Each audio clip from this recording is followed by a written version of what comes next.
Assalomu alaykum, hammaga assalomu alaykum. Bugungi videomizda MyFace Pro hosting saytida qanday qilib Python kodlarini ishga tushirishni o'rganamiz. Demak, birinchi o'rinda qiladigan ishimiz bu yerdan bitta faylimizdan topib olamiz. Men mana shu domain Python papkasidagi bot.py faylini ishga tushirish kerak. Bu yerdan ikkinchi hostingim asosiy hamma serverda ishlaydi bu. Endi faqat MyFace ichidagi hamma serverda ishlaydi. Menejerga kiramiz. Biroz bu yerda kutamiz.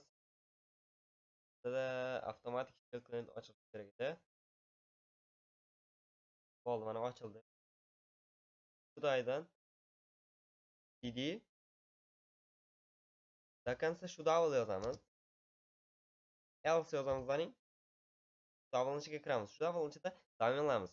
Domenlarni qaysi biriga joylaganmiz, shuni bilib olishimiz kerak. Mana shunga joylaganman. Ctrl C ni bosib cd yozamandaring. Hozir from browser Ctrl V ni bosib enter tugmasini bosaman. Joylashtirib oldik. Endi else yozamandan domen ichiga kirdik. Mana Python papkasi Python kodlar, MSM papkasida PHP kodlarim bor. Demak, Python papkasiga kirish kerak ekan. cd Python deb yozaman. Mana. Xo'sh, demak, Python papkasini kirdik. Else deb yozamiz. Bu yerdan men bot.py faylini ishga tushirish kerak. Avval biz Pythonni o'rnatib olishimiz kerak bo'ladi. Men kodlarni hammasini video opsiyasida qoldiraman. Shu orqali birinchi Pythonga shu altini o'rnatamiz.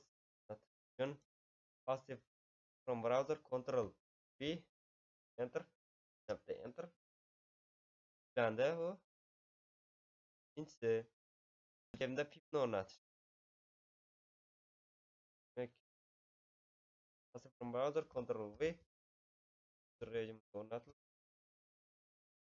Biroz kutamiz.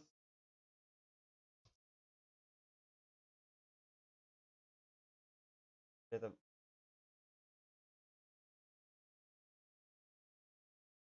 Biroz kutamiz buni. Keyingi kutaman. Bunisi endi odatiy Python py. Biroz bu ko'proq vaqt oladi. Kutamiz. Tushunmay qolmaslik uchun videoni to'xtatmadim, lekin endiga qiladigan ishimiz demak Python main.py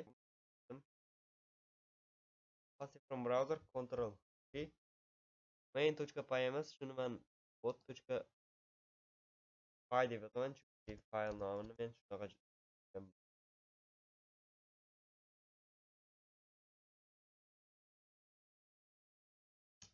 bo'lmay qoldi.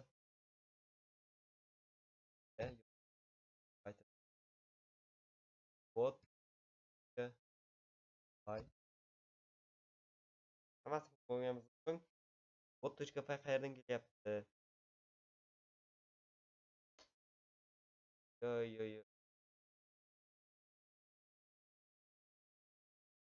Mana bot.py degan fayl bor edi, shuni ko'ramiz hozir.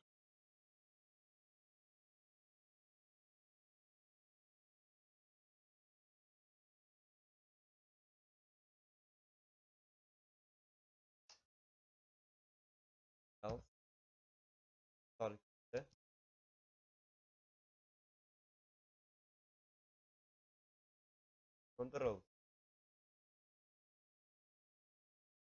Python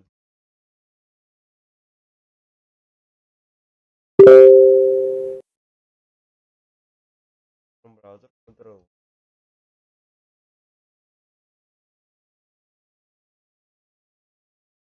mana bot ishga tushdi degan xabar chiqdi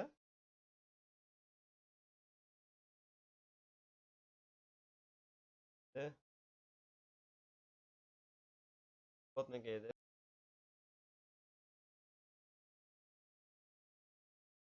Tamam deb. Bizga xabar qaytdi. Demak, bot ishladi do'stlar.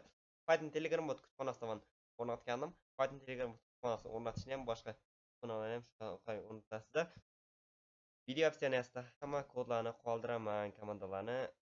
Agar videoni shu joygacha ko'rgan bo'lsangiz, obuna bo'lish chiqmasin.